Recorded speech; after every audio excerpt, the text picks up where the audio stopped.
Hi, grade 9s, it's Mrs. Nelson. If you can turn to page 30 in your astronomy booklet, we're going to talk a little bit today about measuring space. So William Herschel, so again, you're going to fill in what's kind of bolded and underlined and then highlighted. William Herschel accurately predicted that we were part of what he called an island universe. We've now renamed an island universe galaxy. So we call an island universe now a galaxy.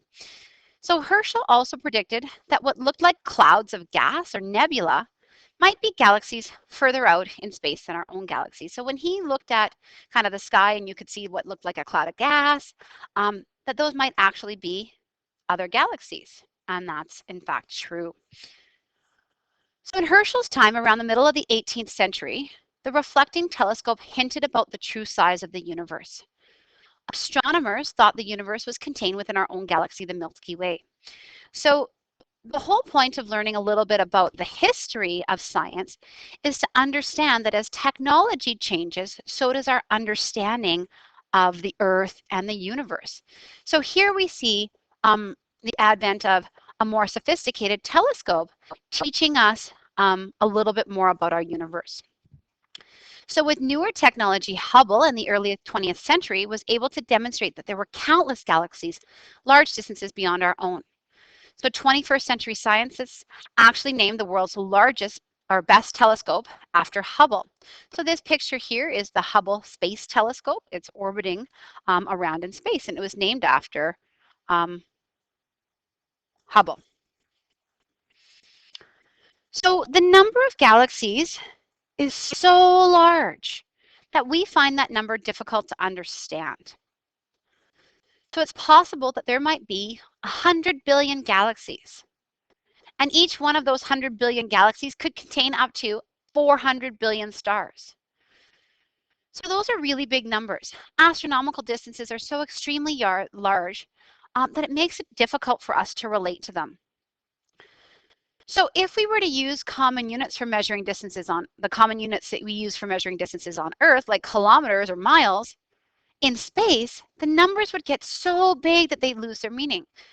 We understand when we say that it's 200 kilometers to Winnipeg, that it takes approximately 2 hours.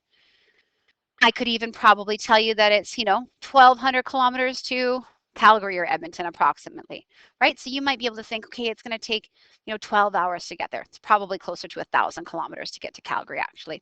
But you can start to understand, in kilometers, those distances. But when we get to how far the Earth is away from the sun, kilometers would be like measuring the distance from here to Calgary in millimeters, right? The number would get so big that we would have trouble kind of picturing or estimating it in our brains. So scientists have developed terms that help us describe distances in space that don't use such large numbers. So the first distance that we're going to talk about in space is called the astronomical unit, and it's abbreviated AU. The astronomical unit, and this is kind of a key thing that you need to know, is based on the average distance from the Earth to the sun. So that's, if we were to use kilometers, the distance from the Earth to the sun would be 155 million kilometers. But we call that same distance 1 astronomical unit.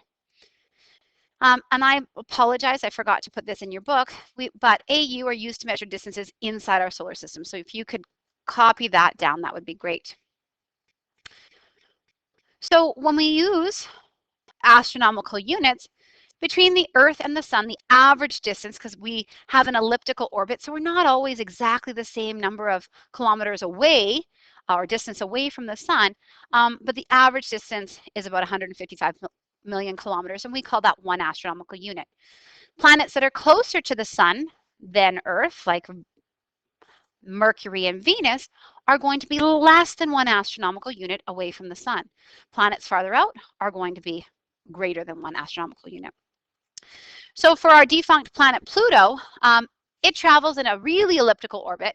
It can be as far away as 49, so almost 50 times away, 50 times farther from the sun than Earth is, or as close to 29.6, so 30 times farther from the sun than the Earth is. Okay, so when we use those, it's kind of a relative distance compared to the distance that Earth is from the sun.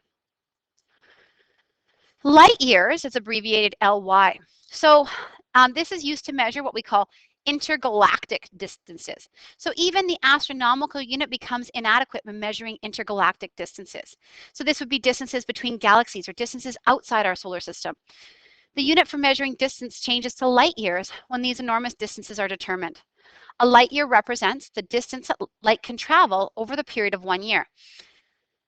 So light year, even though year is a measure of time, a light year is actually a measure of distance. So to provide a little bit of perspective, the sun is 155 million kilometers from Earth, and light traveling from the sun to the Earth takes approximately 8 minutes. So therefore, that one astronomical unit, that 155 kilometers, could also be described as 8 light minutes. So the distance to the nearest star besides the sun is 10 million miles, or the same distance is better expressed as 4 light years. So it takes from the closest star to us, that's not the sun, it takes 4 years for the light that reaches that star, or that leaves that star, to reach us on Earth. So 1 light year is equal to 9.4605284 times 10 to the 15 meters. If you haven't done scientific notation yet in math, basically what we're going to do is we're going to move this decimal point over 15 times. So this is how many meters it is if we write it out in what we call expanded form. That's all the new material for today. So what you're going to do is the next couple of pages in your book is about calculating distances. So you're going to read page 33, and then you're going to answer the questions on page 34. Okay. Thanks very much. Have a great day. Bye-bye.